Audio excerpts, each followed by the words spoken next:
দর্শক, জগন্নাথ বিশ্ববিদ্যালয়ে আছেন আমাদের সিনিয়র রিপোর্টার রিফায়েত শাকিল। সরাসরি তার কথা বলবো তার সাথে। শাকিল, যশোর নির্বাচনের ফলাফলের সবশেষ খবর আমাদের জানাবেন।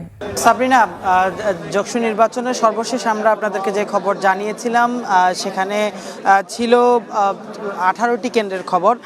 তারপর কিন্তু বেশ অগ্রগতি হয়েছে এবং সেই অগ্রগতি অনুযায়ী এই মুহূর্তে কিন্তু এখন পর্যন্ত 26টি কেন্দ্রের ফলাফল আমরা অফিসিয়ালি পেয়েছি এবং আনঅফিসিয়ালি আরও অনেকগুলো পাওয়া গিয়েছে। 26টি কেন্দ্রের ফলাফল অনুযায়ী আমরা যেমনটি দেখতে পাচ্ছি তাতে হচ্ছে ছাত্র শিবির সমর্থিত প্রার্থীরাই আসলে সকল পদে যে বড় পদগুলো রয়েছে সেই পদগুলোতে এগিয়ে রয়েছে। বিশেষ করে ভিপি পদে ছাত্র শিবির সমর্থিত প্রার্থী রিয়াজুল ইসলাম, তিনি তার নিকটতম প্রতিদ্বন্দ্বী ছাত্রদল এবং ছাত্র অধিকার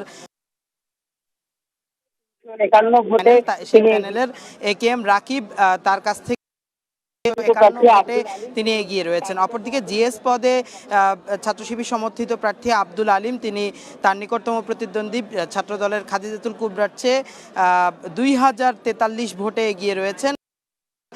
এজিএস পদে ছাত্র শিবিরের সমর্থিত প্রার্থী মাসুদ রানা, তার নিকটবর্তী ছাত্রদলের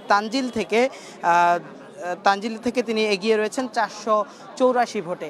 তো এখন পর্যন্ত যদিও এটি আসলে অফিসিয়ালি 26টি কেন্দ্রের আমরা তথ্য দিয়েছি, তবে এখানে ইতোমধ্যে কিন্তু আমরা খবর পাচ্ছি যে 30টির বেশি কিন্তু কেন্দ্রের ভোট ইতোমধ্যে গণনা হয়ে গেছে। খুব শিগগিরই আমরা কিন্তু আশা করছি যে পুরো ফলাফল আমরা পেয়ে যাব এবং আপনাদেরকে জানাতে পারবো।